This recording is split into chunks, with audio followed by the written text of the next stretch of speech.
What's that now? Can I grab a super quick drink? Oh, sure. I'm sorry. Didn't hear you.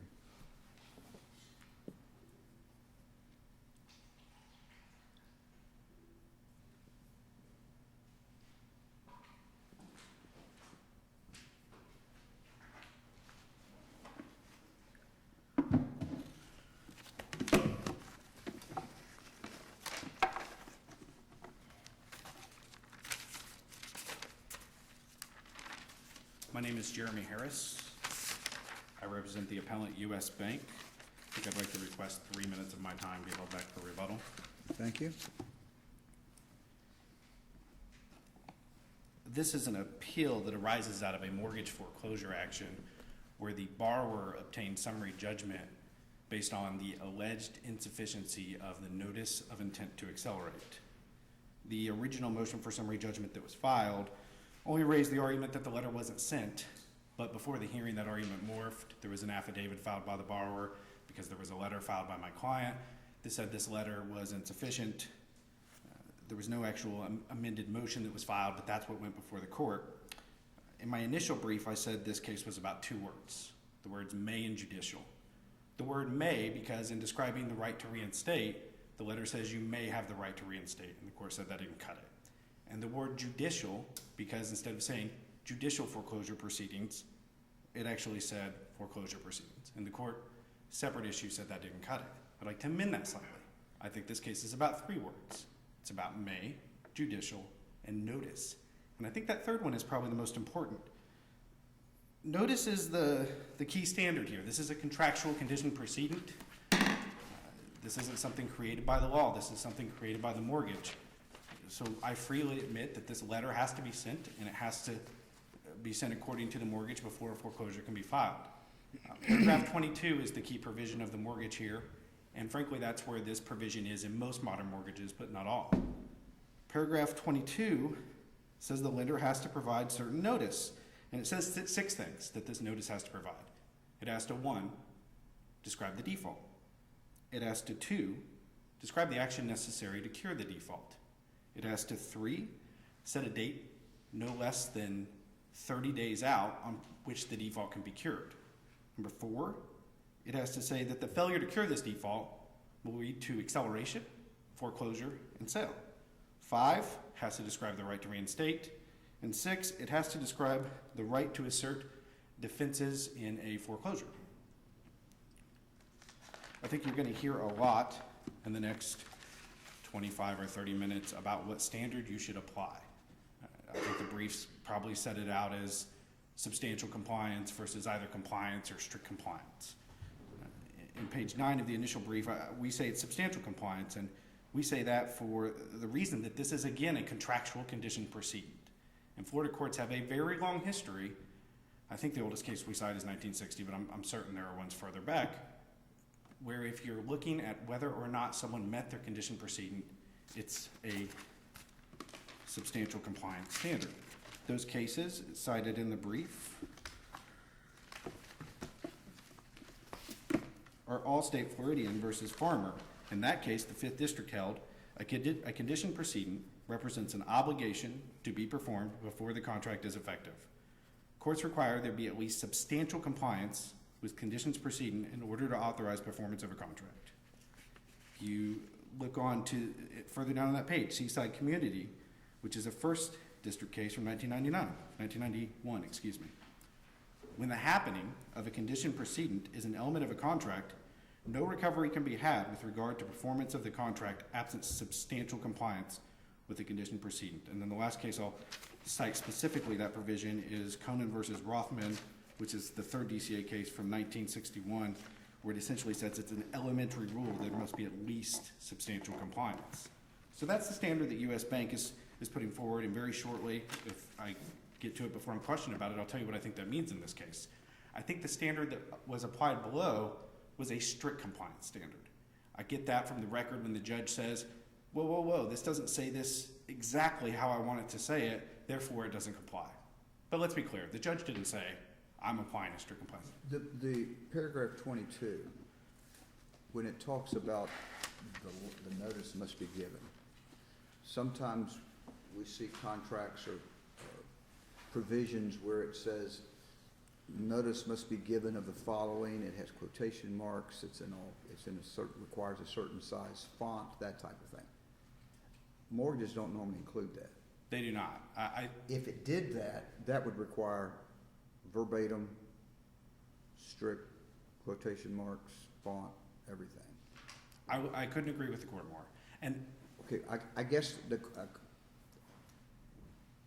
do you know of any cases where mortgages have done that? I mean, I'm just trying to see why why this judge would require basically a verbatim quote from the paragraph on the mortgage as opposed to some paraphrase of it.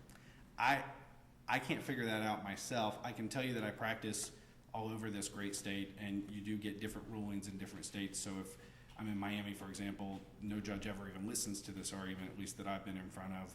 But, this judge in particular, I think opposing counsel filed a notice of authorities. Many of them were from Judge Evans. So Judge Evans obviously believes wholeheartedly that this argument, it's not a one-off. I think that the court leads me into necessarily wanting to quickly define what I think substantial compliance is, and that's this. If your notice of intent to accelerate mentions what the default is and that there's a default, it mentions how to cure the default, it mentions a date not less than 30 days away, it mentions that if you don't cure the default, we're going to accelerate, we're going to foreclose, and your property is going to be sold. If it mentions the right to reinstate, and if it mentions the foreclosure defenses that you can raise them, if you check those 6 boxes, I think substantial compliance is met. And I think the only way, if those 6 boxes are checked, that substantial compliance is not met, is if the language used in the notice is just so atrocious that you actually take one of those 6 boxes away. But I do believe that the standard should be you check those 6 boxes, you're good to go. And I don't think, maybe there's a dispute, but I don't think if you review the letter that there's much of a dispute that the 6 boxes were checked. And so we're really looking at words. I mean, literally, this case is about the word may and the lack of the word judicial. And I don't think there's a good argument even that the letter didn't comply unless you did apply some type of standard that's better set out if the legislature said, this is the standard letter we want you to use. If the legislature did that, of course we'd have to do that, and they have the right to do that, but they haven't. This is a contractual right. These strict compliance cases are almost exclusively statutory cases. Opposing counsel, even in his response brief, cites quite a few cases where, oh, that wasn't good enough, and they say substantial compliance, but they're actually all ordinance or statutory cases. So then you get to the facts of this case. And I think the nice thing about this case is regardless of the standard you apply, whether you agree with me that it's strict compliance or substantial compliance, or whether you believe that it's strict or normal compliance, is I think I win either way. The court looked at the right to reinstate, and the actual paragraph 22 says you shall further inform them of the right to reinstate. And what the letter actually says is you may have the right to reinstate. The court stopped right there. Said it's got the word may, that's not good enough, done. But there's more to that paragraph. That paragraph says, please consult your note and mortgage. It also says, here's how we're going to determine the payments. For example, there will be attorney's fees in these reinstatement payments that if they come due between now and whenever you call to reinstate, we're going to add those in. And finally, it says in big bold letters, please call us for the exact amount. So the substantial compliance analysis there is actually really easy. It's one word, and the real question is, was the borrower put on notice that at some point, could they call in and reinstate? Absolutely. The strict compliance analysis ends the same way, but it's a little more nuanced.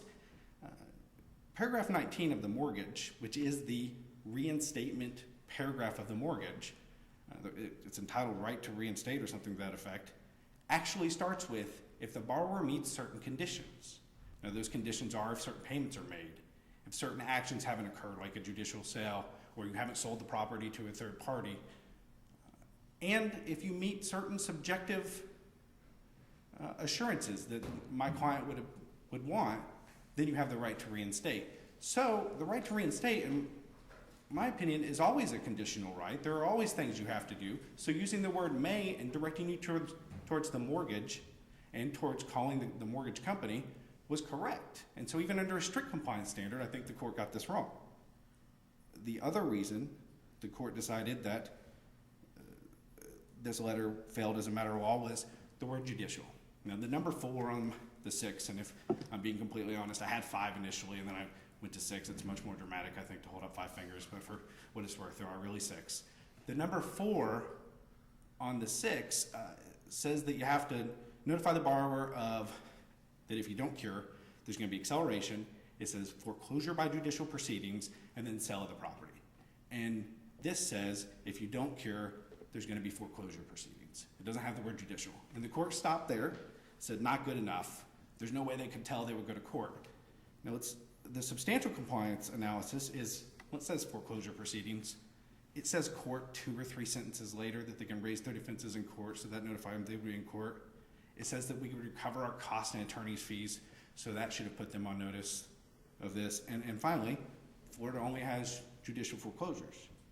Pretty easy argument there. The strict compliance argument is almost the same, and it really is almost, I mean, it says court.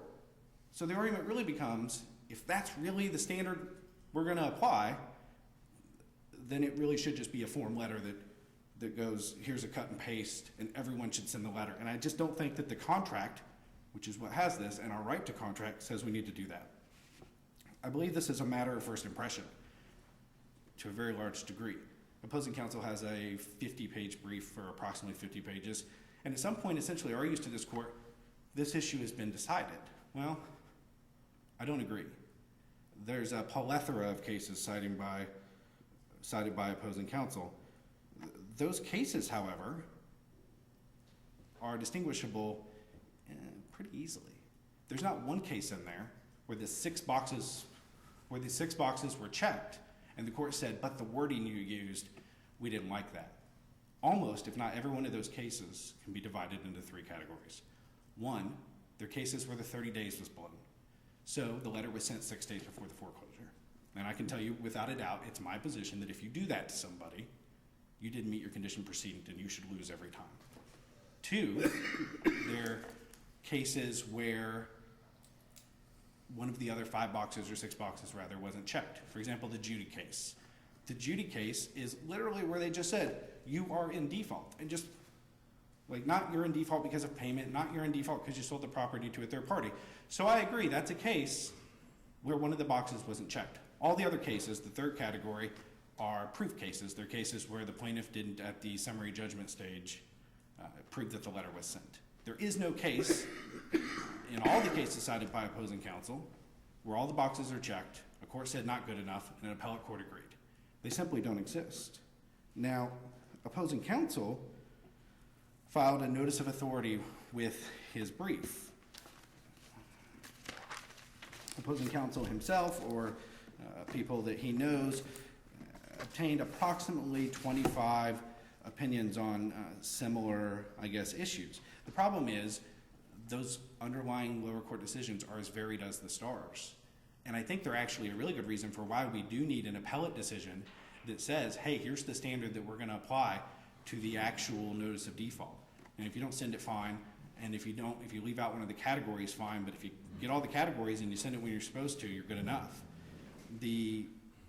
All those cases, as far as I can tell, it's not clear if any of them are this demand letter. And probably more importantly, a vast majority of them are clearly not this demand letter. There's some demand letter that was floating around that apparently said, instead of you have a right to raise your defenses in court, I think it said something like you have a right to file a court action to raise your defenses, which is clearly how non-judicial states work. So those decisions, even for what they're worth, don't help here. And some of them expressly decline to use substantial compliance. They say that's not the standard, and some of them are completely unclear. So the lower courts below, they don't know what standard to apply right now. The cases cited in the appellate court so far, and even the second DCA, when it has talked about this, it has said just simply the word compliance. This didn't comply. And opposing counsel, I expect you to hear is, well, you've already decided that. You've already said it's compliance. The problem is you were looking in cases there where one of the 6 boxes wasn't checked. And now I'm asking you to look deeper, and if all 6 boxes are checked, what's the standard then? Can I ask what my time is at? You're at 14 and a half, so you got a couple more. Well, let me ask you this. Certainly. Let's just take a little hypothetical. Assume that we were going to agree with you. Would you want us to write to say that this letter met strict compliance, or would you want us to write and say that substantial compliance is now the rule and that this letter, while maybe not strictly compliant, was substantially compliant? I would vastly prefer you say that the standard is substantial compliance and that this letter complies. I think I win either way. I can tell you that I've gotten a fair amount of phone calls and emails about this case. There's, in my industry, a lot of interest, and I think I'd be doing my industry, my side of it, a disservice if I said, please just write the decision to say the standard is strict compliance and that's good enough. I really do think the standard is substantial compliance because it's a contractual condition precedent. And there's case law back at least 50, 60 years ago. But if we found it strictly complied, that'd be dicta, wouldn't it? So are you arguing that it doesn't strictly comply, it just substantial compliance? Well, I'm arguing it I'm complies putting no in a matter. box, that's unfair, I'm sorry, It's okay. I'm just trying to feel exactly how strong you felt on At least in part, you're suggesting strict compliance because you're saying you have to check all 6 boxes. And so if you have to check all 6 boxes, it sounds like you're suggesting you have to strictly comply with that. You can't miss one box and then argue to the trial court, well, they can't show prejudice, so it's sufficiently compliant because they can't show prejudice for whatever the issue might be. That's certainly not my position today because this letter checked all 6 boxes. Could I see someone else coming back and arguing that to you, the prejudice argument? Sure. Am I arguing it? No, because I don't need to because all 6 boxes were checked. So you would agree that it ought to say strictly comply to the point that all 6 points have to be referenced, but not that it has to be quoted? I think that I would call it substantial compliance, but yes, I would agree that that's the standard I'm proposing, that as long as you check the 6 boxes, if you use a word that wasn't in the mortgage or leave out a word that was in the mortgage, you still comply. Can you send a letter? If we were to go with substantial compliance, does that then bring into play the prejudice component? I think, well, it depends on how if you define how you define substantial compliance. I do, and I don't think it's an issue before the court because I'm not arguing it, but just for policy reasons, do I think that should come into play? I do actually, and I think it's easy. Like if you don't tell someone what the default is, there's no argument that there's not prejudice. Well, was there any contention by the appellee that they were prejudiced by this form of notice? I don't know if he argued that below. I think it's probably in the brief. I think what he really says is don't consider that. And I'm not asking the court today to consider prejudice. But in the future, do I think that's something the court could look to? Sure, but I think it's dicta. Part of that also might impact what happens on remand if we reverse. Because would the door still be left open to argue, okay, the court has said substantial compliance, but we were prejudiced by not telling us that we have a right to reinstate as opposed to may have a right? In this case, I guess I would ask for an opinion that says you have to check the 6 boxes. They did it in this case, and the language that they used to do it wasn't so terrible that it took the notice away. And I really think the argument you're asking me about, even on remand, won't be there because the 6 boxes are checked. We're just talking about the language used. We've gone over your 17, but we went over your 17, so you still have your 3 minutes. All right. Thank you.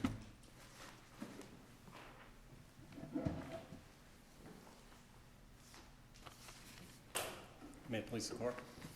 I'm Mark Stopa. I represent Jose Busquets. I don't think this is a case about 2 words or 6 boxes.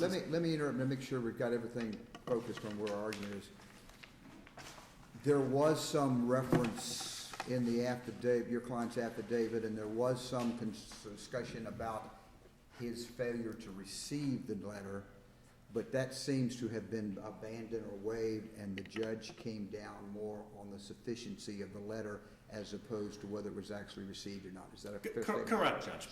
So we're focusing only on the sufficiency of the letter, not whether it was received. Totally correct, because Okay. obviously, once they filed an affidavit saying that the letter was sent, there was a disputed issue of fact about whether it was sent or not, and as a result, we were concentrating solely on, and the judge ruled solely on the content of the letter. And Judge, I think the key here is not 1 or 2 words or 6 boxes, but rules. There are rules. This is a contract, and we have rules. The Florida Supreme Court in 1984 in David said that courts, in a mortgage foreclosure case, said that courts must apply rules which confer predictability on the decision-making process, and that any other result would be, quote, intolerable, end Okay, quote. well, you do agree the trial judge centered his findings on 2 deficiencies. Well, Judge, I submit that there were 2 defects that the court ruled upon, but that there are additional defects as So you well. want us to go ahead and rule that the judge was right for other defects that the judge didn't acknowledge? Absolutely, totally correct under Tipsy Coachman, especially where they were argued at the hearing. And What Judge, others did you argue at the hearing besides these 2? well, we have, there are 5 defects that I explained in the brief. The first is that the letter was not sent by the lender. That's a clear obligation in paragraph 22. The lender And the judge shall did. give notice. Okay. And in this case, it's undisputed. It was and is undisputed that the lender, remember, the lender is defined by the mortgage as the mortgage holder, which is Remind me, U.S. Mr. Stopa, were those all raised in your motion? Judge, well, they weren't set forth in the motion, but that's an issue that wasn't argued at the hearing by my opponent. My opponent But I at think the... Judge Davis's question is, if we're to reach the other points that you are raising, were those argued to the trial court? I submit that they were, Judge, and they're in our brief, and my opponent I didn't. understand they may be in your brief. And the other side submitted, you discarded it, or disregarded it, but they submitted a power of attorney and tried to show the agency relationship between the person who sent the letter and the holder of the note. Well- And you argued that that didn't count, but the trial judge never ruled on it, so he must have accepted it. No, no, Judge, I submit that they did not file the power of attorney, that they could have, but they chose not to. And The affidavit of the affidavit of the representative indicated that that was the relationship, though. And you said that was hearsay or argued the affidavit was insufficient. But it still begs the question on the initial of the 5 defects. And now I think it's important to note, you don't have to agree with all 5 defects. You only have to agree with 1. In the Judy case, Judge Silberman, you were part of that decision, decided November 2012. There was only 1 defect with the letter. The letter did not specify the default. And even with that 1 defect, this court didn't say, oh, well, it came close enough, it substantially complied. No, the court reversed based on that 1 defect where it didn't specify the default. The letter in question here says, your mortgage payments are past due. Nothing else about what the default is. What payments? Let me read you the payment obligations in the mortgage. Principal, interest, prepayment charges, late charges, taxes, assessments, leasehold payments, ground rents, mortgage insurance premiums, assessments, charges, fines, impositions, a one-time charge for real estate verification or reporting service, flood zone insurance. Those are all payment obligations in the mortgage. The notice, the paragraph 22 notice, was supposed to specify the default, be specific. When all it says is your mortgage payments are past due. And you're hearing before the judge, you argued all that. Judge, it's And you're hearing before the judge, you raised all that, and you argued that, and said, Judge, look what they didn't do. I mean, you read him that same list of payments and with specificity, and then pointed him to paragraph 22 and then the letter, and showed how that the letter did not meet the specificity of the mortgage. Judge, what I did, I've argued this hundreds of times, and I've had 26. I understand, but I'm asking you on the transcript of this hearing, if I go back and read that, I'm gonna find that argument argued to that judge, and the judge just didn't rule on it. Judge, I think what you'll see is that this judge had this letter before him with highlights just like I have today. Counsel. That has those defects. I understand what the letter says. It's part of the record. We've now asked you 3 times. Did you make this specific argument to the trial judge? Judge, forgive me, I'll have to look again. I thought that I had when I So read the your briefs. answer is you don't know? My answer is I don't recall as I stand here now. My opponent certainly didn't talk about that issue in their reply when I talked about it. Why don't in you my argue answer. what you argued to the trial Well, Judge, court? the two issues were certainly argued and adjudicated by the lower court. That being that the letter did not specify the right to reinstate after Okay, acceleration. is that an absolute right guaranteed by the mortgage? Absolutely, Judge. Paragraph 19 says, you have the right under any and all circumstances for reinstatement. Is that what paragraph 19 says?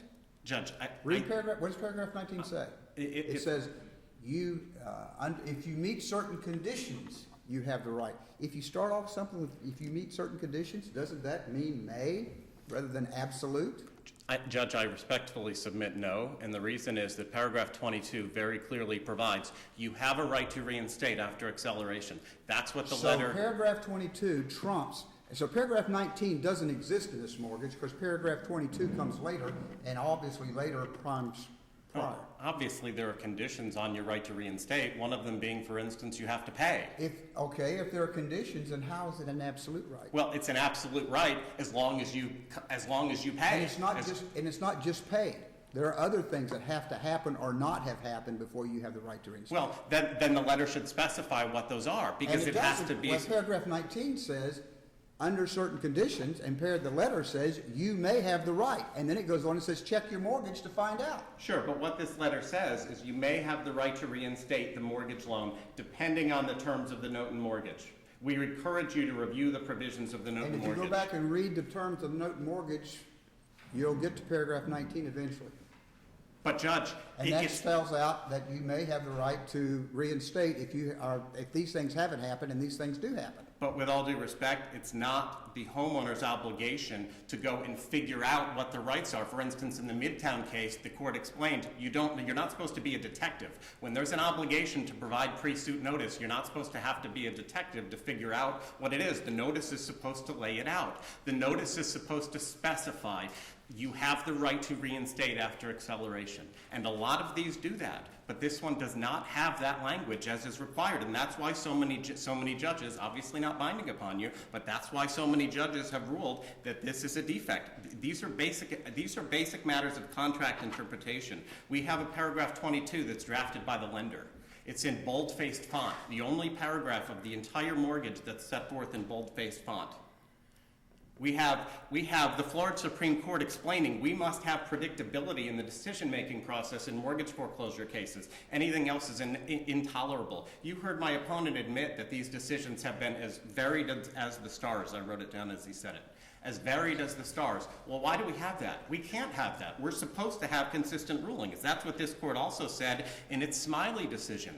When this court said it's not up to the court to modify the express terms, the clear and unambiguous terms. That's what this court said in Consulian about paragraph 22.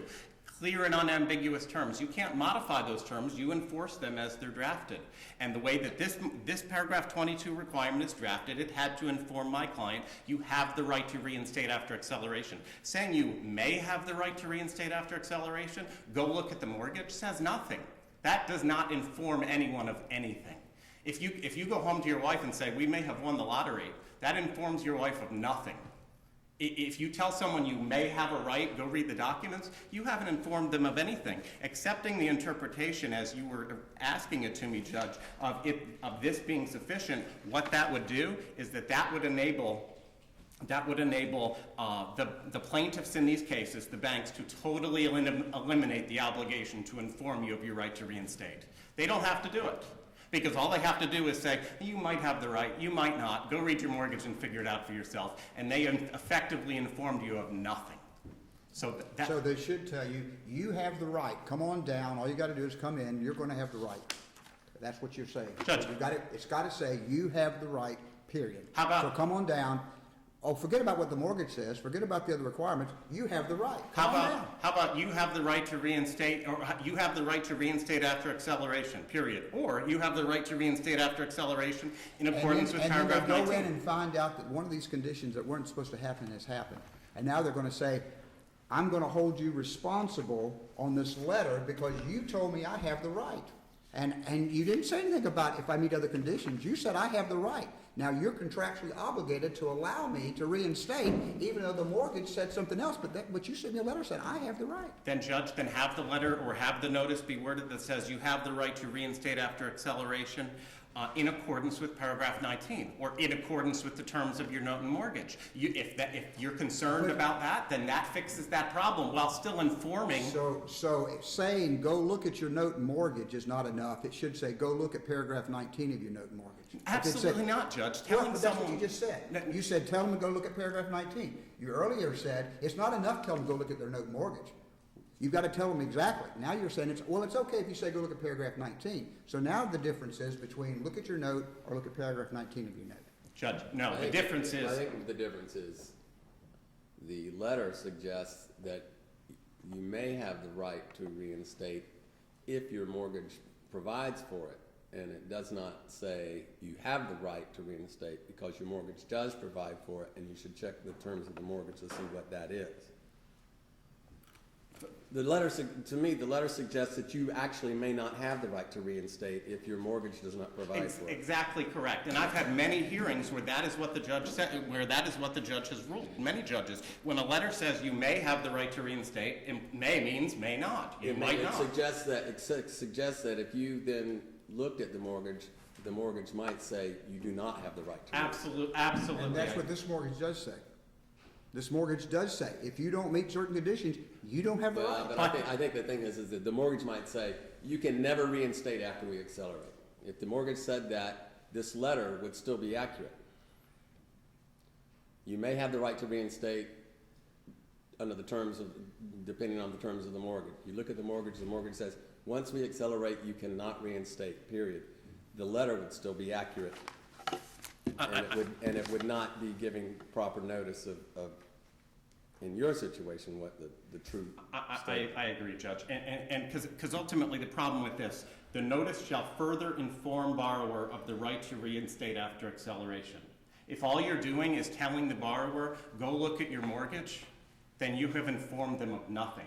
This was bolded. This was drafted by the lender. We construe that against the lender. See, and that's what's fundamentally different about the case law that my opponent has cited.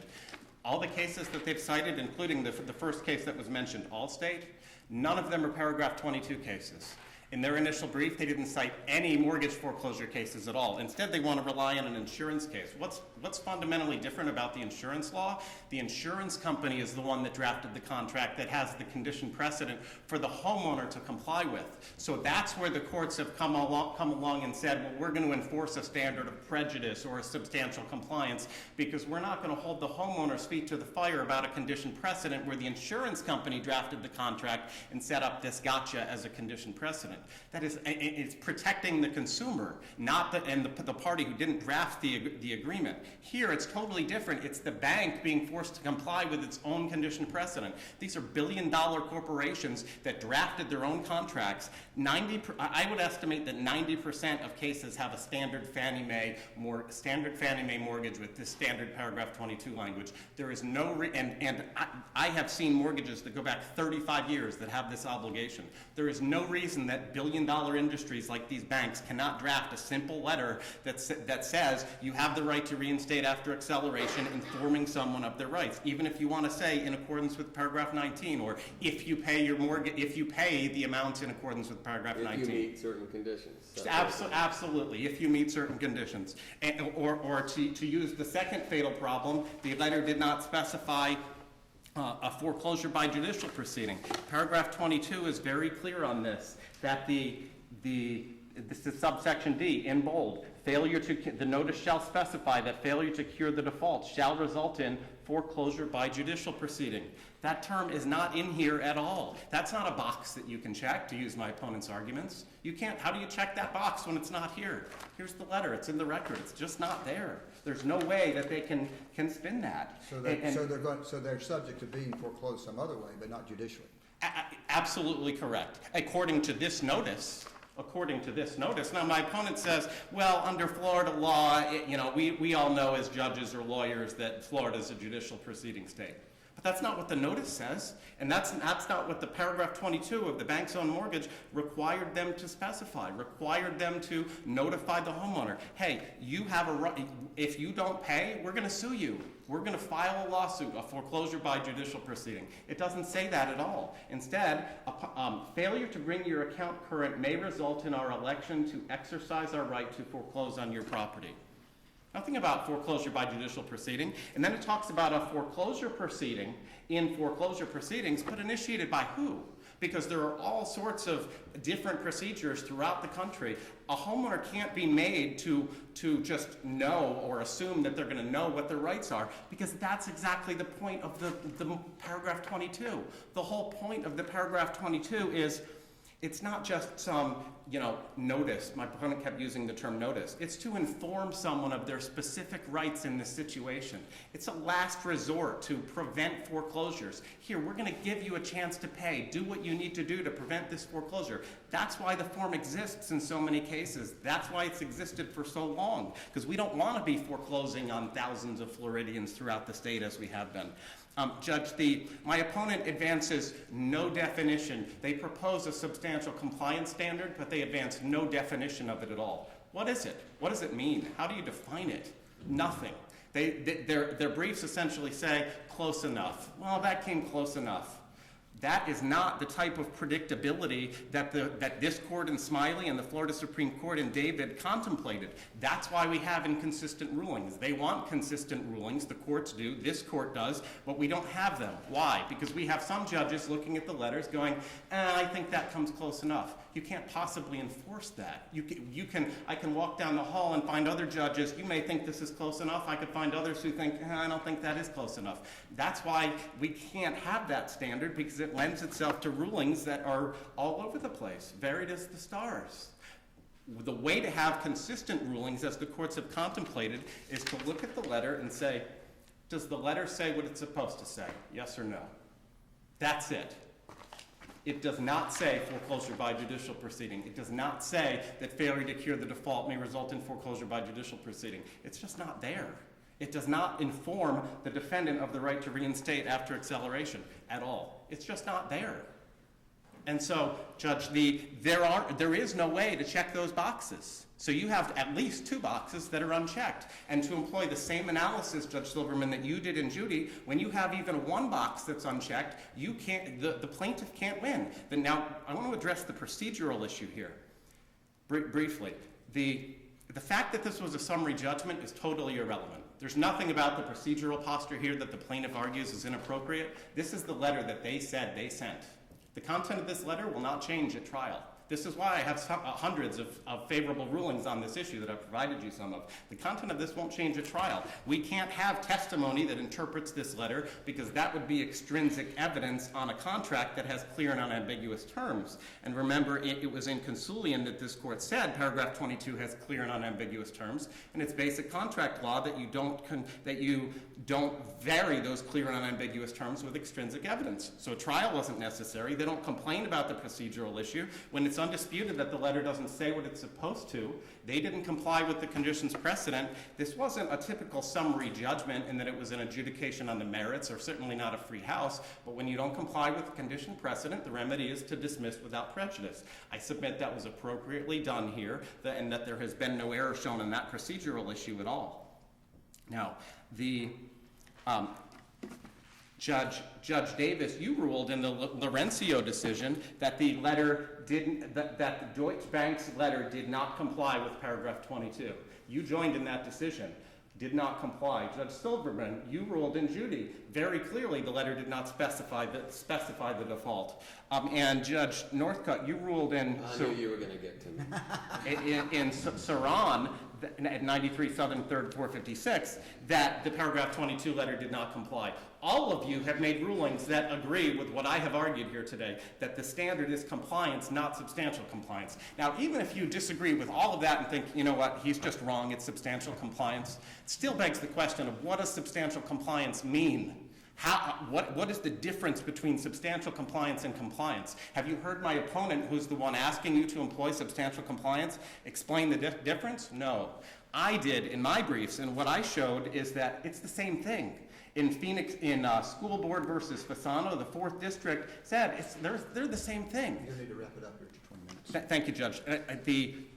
The Olivier case out of the Florida Supreme Court, if you think substantial compliance is the standard, that letter had one defect. It did not specify the address of the accident. There was a letter that was sent, it didn't specify the address of the accident, and that one defect gave rise to summary judgment on a pre-suit notice letter, just like we have here. Summary judgment affirmed by the Florida Supreme Court, even under substantial compliance. My opponent has no cases that they can show you where a letter did not contain the information that was required and still satisfied compliance or substantial compliance with the required conditions precedent.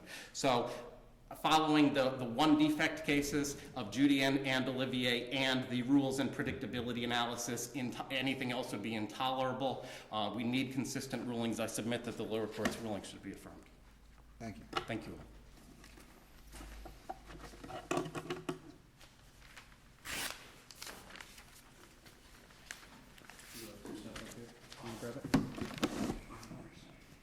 Appreciate that. So I think I want to start by addressing Justice Northcott's questions about the reinstatement provision of the mortgage. The concern seeming to be, well, doesn't this provision make it sound like maybe there isn't even a reinstatement right and you would have to check the mortgage to find It out? implies that. Well, I think if you stop at the second sentence, it implies that. If you read the entire paragraph, I agree with, I see how you could get there if you say after acceleration of the debt, but prior to foreclosure, you may have the right to reinstate the mortgage loan depending on the terms of the note mortgage. We encourage you to review the provisions of the note mortgage. If you just stop there, I guess I could see that argument. I don't agree with it. I think you should be able to tell people to look at the documents, the contracts they signed, and the notice. But it goes on to say, Right. Please be aware that after acceleration of the debt, there may be expenses and attorney's fees and costs incurred by Ocwen to enforce the mortgage, in addition to the overdue amount on the mortgage.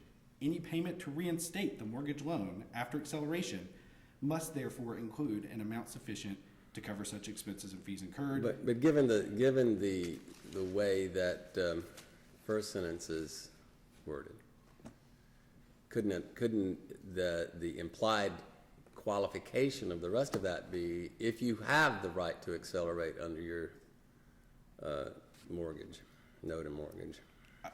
I mean, if you have the right to reinstate. I can see why you interpret it that way. I interpret it as it's a conditional right, and if you've done one of these things, for instance, if you sold your property to a third party between now and when you want to reinstate, you can't reinstate. Well, if you concede that it could be read a couple different ways, and it can imply that under some notes in mortgage there is no right to accelerate. I mean, to reinstate after acceleration. Have you, as required by paragraph 22, informed the borrower of the right to reinstate after acceleration? Well, I guess I would say that I would ask you not to make the same mistake that the lower court made, which was stop at the beginning of the paragraph and not read the entire paragraph. I think it can only be read that way if you stop at the end of the second sentence. Yeah, but I'm not sure I agree with you. Well, I mean, Man, you're the justice. Right. But I mean, I think if you read that paragraph, it's telling you the payments you have to make to reinstate, how you have to call to get the reinstatement amount. The entire point here is putting them on notice. I said it was 3 words. I go back to that. It is. It's judicial and may, but really it's 1 word. It's notice.